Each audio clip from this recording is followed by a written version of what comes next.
शंकर सिंह।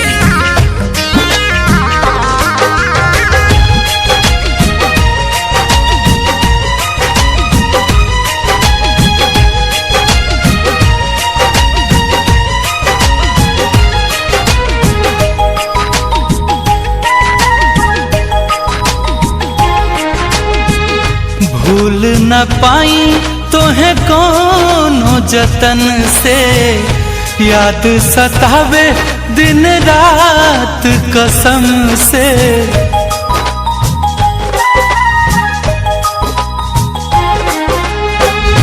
भूल न पाई तोहे कोनो जतन से, याद सतावे दिन रात कसम से।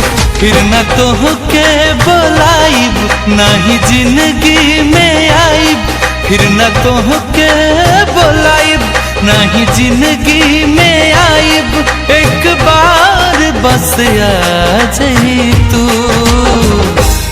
कैसे भूल हाँ भूल, कैसे भूल गइलू हमके सनम।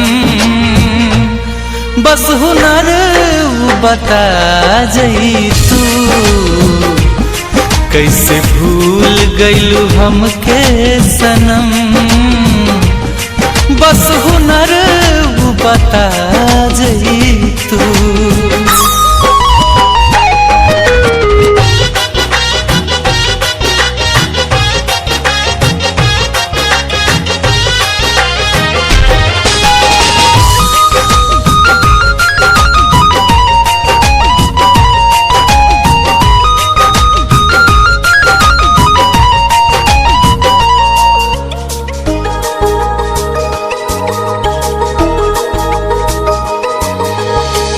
निंदियो न आवे मोहे सारी सारी रतिया, बहुते सतावे तोहार एक एक बतिया।